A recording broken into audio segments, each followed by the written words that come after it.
YouTube, what's going on, guys? My name is Mike and I'm back with another video.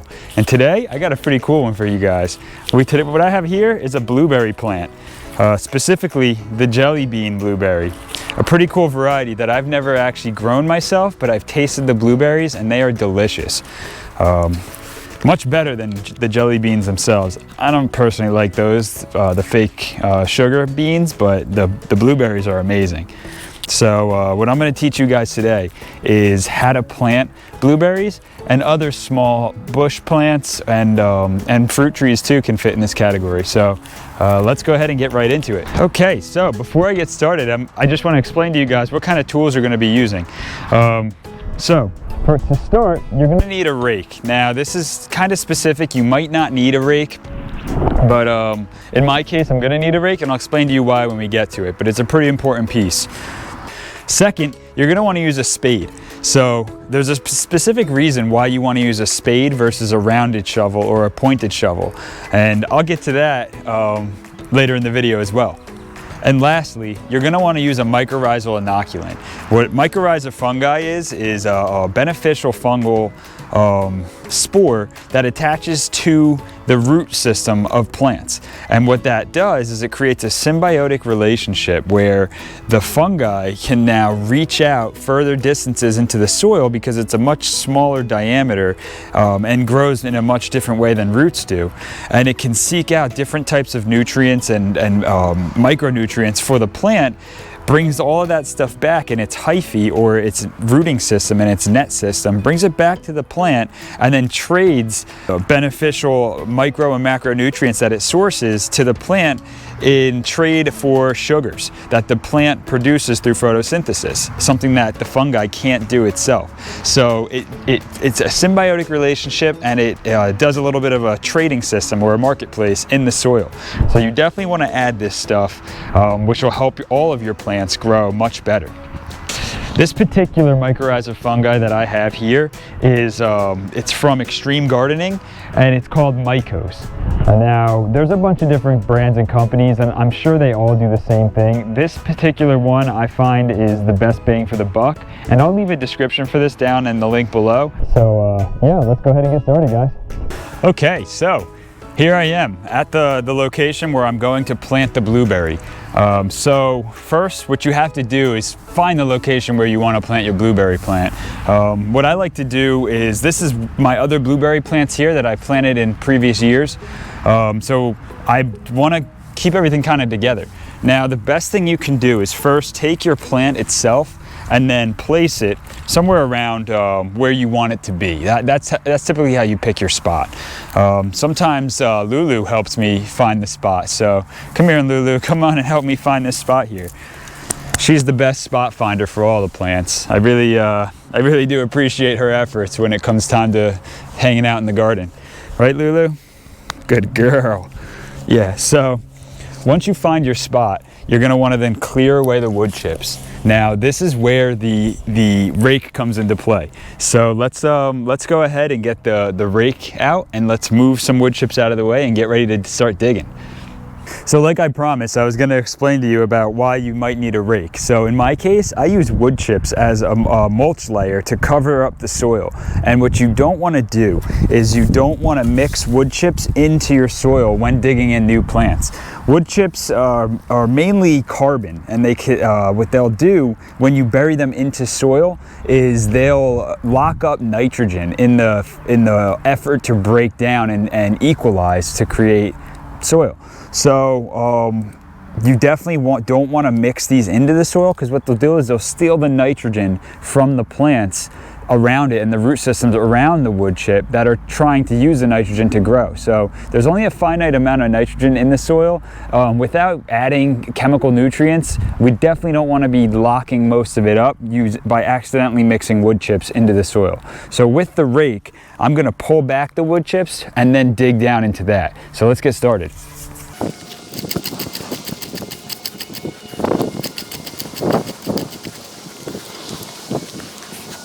So I guess while we're here, It's a great time for me to talk about why wood chips and a mulch layer is so great.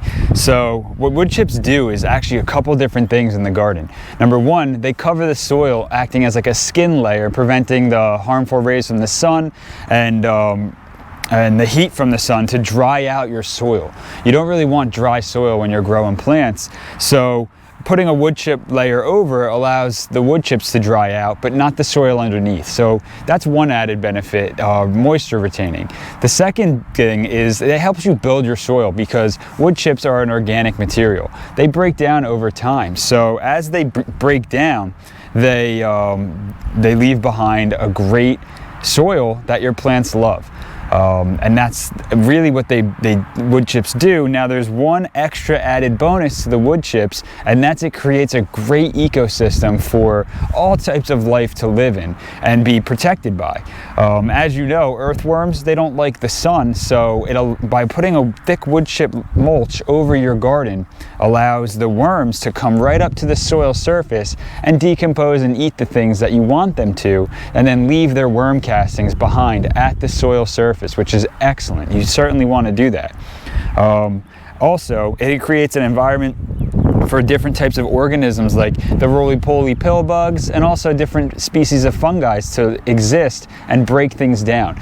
Now with all of this extra biological activity going on at the soil surface, it really doesn't leave room for the bad guys to move in. It kind of, you have such a diverse ecosystem going on that when a pest or a pathogen comes along, something in your little mini ecosystem underneath the wood chips might eat it and completely destroy it before it can get to your plants. So a bunch of different benefits for wood chips. I advocate for them almost every time. If you can and if you have them available, which most people do as they give them out for free, most tree companies want to get rid of them. I certainly recommend using wood chips in your garden. So without further ado, let's dig this hole and get this blueberry plant in. Okay, so now what I'm going to show you guys is why I like to use a spade and why you guys should use a spade versus a rounded shovel or a pointed shovel instead. And that's for one reason. If we're looking at the pot here, the actual pot itself, we will notice that it's round. And the reason that's an issue is because the roots will be growing in a circular motion or creating a rounded motion just around the pot. So when you dig down with a rounded shovel, you create a round hole, and it never encourages those roots to really penetrate into the native soil and grow out. They'll kind of just keep on twisting and rounding off in the soil. So with a spade, you notice that we have flat edges. We do have a square 90-degree edge there, and what that's great for is cutting in a square versus a circle hole.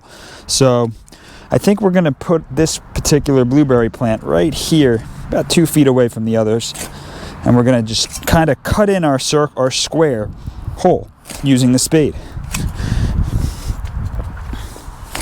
Man, this soil's great. I've been using wood chips in this particular area for quite some time now, and as you can see, it just comes right up. That's great soil there, man. A little bit of clay, but tons of organic matter.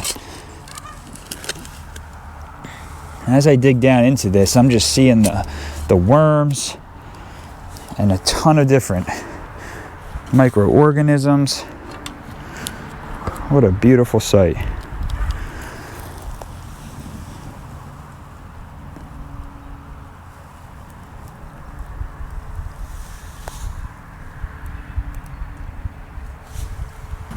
So once you have your hole dug, you really want to measure before you go too deep how deep your plant actually is.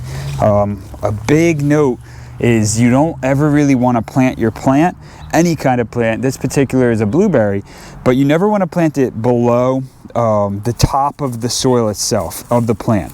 Now if you do that, you can actually drown the plant, and the plant will just suffer, and it'll stagger, and it might make it through it might grow and kind of pull out of that hole, but it's not ideal. What you want to do is kind of plant your plants on a little bit of a mound, so keep them keep the plant above the soil surface, and then fill it in to create a little bit of a hill. That'll help the plant drain and allow rain and runoff to kind of saturate the plant, but it won't create a puddle where the plant then is sitting in. So just a little key note, don't put your plants in a puddle. Okay, let's keep digging.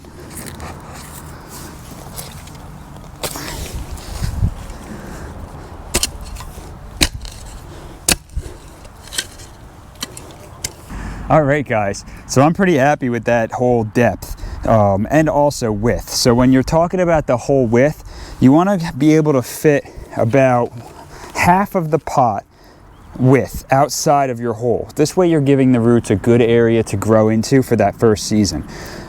So usually what I like to do is I'll measure from the center of the plant to the end of the pot, and then I'll measure that same distance for the hole itself. And I try to do that all the way around. This way it gives it a nice wide area. So this hole looks pretty good. Let's go ahead and let's get this thing out of the pot. So let me give you guys a little bit of a close-up to show you exactly the shape of the hole I'm talking about when I'm saying a square hole with edges to it. So if you can see this here, I didn't round off these edges. I kept them squared. Now, like I said, what that's gonna do is the root will then grow, it'll hit this edge, and then it'll grow into that edge and continue on into the soil around it. Whereas if you had a rounded hole, the root might possibly hit that edge and then want to just continue in that circle, just like it has been in the pot. And in most of these plants, they were propagated in pots, so that's really kind of all the root knows to do is just continue in a circle. Now let me show you what the roots look like when they come out of the pot, and it might paint a better picture for you guys. Okay, so let's go ahead and pull this guy out. So as I mentioned in other previous videos, the best way to remove a pot remove a plant from a pot is to work the pot, kind of just squeeze it around, break up the roots off of the side of the pot, and then you want to slide your hand kind of in a central point, tip the pot over and the plant, and then kind of give it a shake and a tap at the same time, and the pot should slide right off.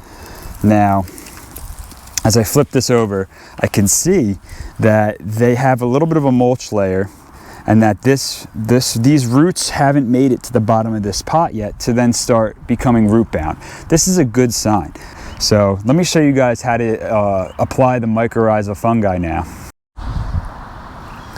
Okay, so I changed the angle a little bit and brought you guys in a little bit closer. I'll try to bring this up to you as well. So to apply the mycorrhizal fungi, you really want to apply it directly to the root zone of the plant itself. You want to try to create contact with the roots. That's very important because the mycorrhizal fungi spore itself, once wetted, will only last about 24 hours in the soil until it finds or comes in contact with a root. Otherwise it'll die. So that process, that symbiotic process, really occurs within that first 24 hours, and it needs to be on the root. So what I do is I just grab a pinch of this stuff, and I'll come in to show you guys. And I find the roots, which I can see them all here, and I just sprinkle this directly to the root zone. This comes in like a granulated and a powder form. I like the granulated more so than the powder, but both work really well, and I've used both. So I just go ahead, I sprinkle it all around, I rub it in, I make sure that the roots are seeing the mycorrhizal fungi. And all we're trying to do here is just inoculate. Once the fungi establishes itself, it'll colonize all of the root system and then spread out into the soil. So that seems about enough to me. You don't have to go overkill with this stuff. Next, we're just gonna place it in the hole. Make sure that the roots are all broken up. They're not root bound or anything, so that's good for us that they weren't. I'm happy to see that. Orient the plant the way that you like it in the soil. This particular one, I want it to grow a little bit that way, kind of following the pattern that it already is going. And then once it's in, you just simply fill it back in. If you want, once it's in the ground and you see some roots that weren't dusted, you can dust them a little bit with some of the mycorrhizae, which is great. I'm happy with that. And let's fill this in.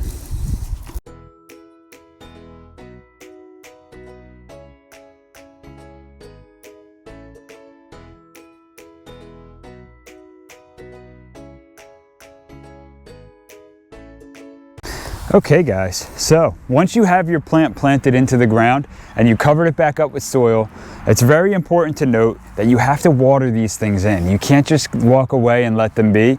There's some micro air gaps that were kind of trapped underneath the soil when you were pushing it back in.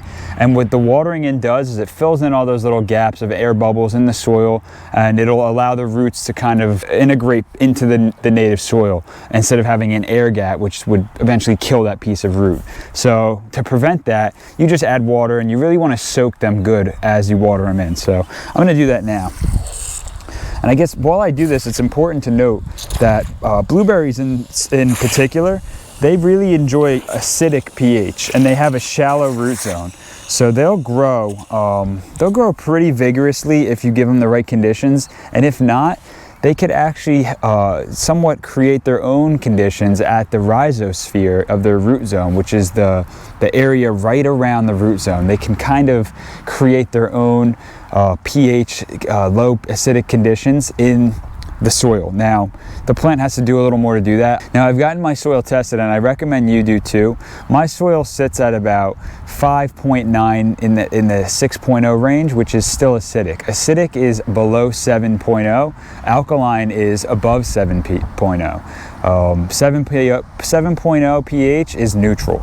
So blueberries enjoy acidic, like most other plants as well. They enjoy acidic soil, and there's different degrees and variances to how acidic plants like. Blueberries like things acidic, so I'm sure that this blueberry, along with its companions here, are going to do just fine this year.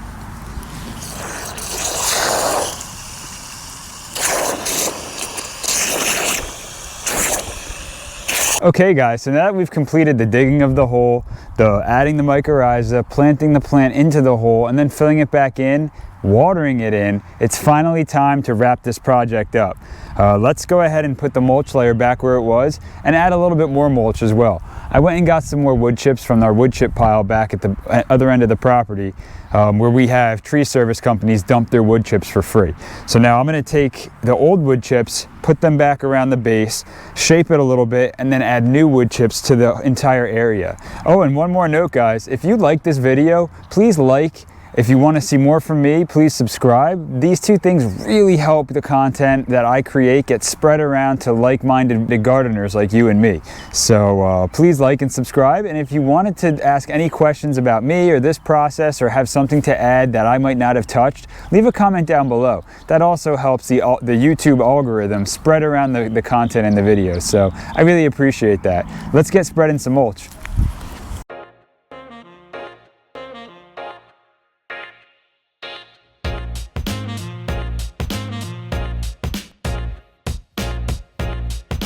Alright guys, that's the end of the video. I really appreciate you joining me today. And don't forget to hit the like button and subscribe. See you soon.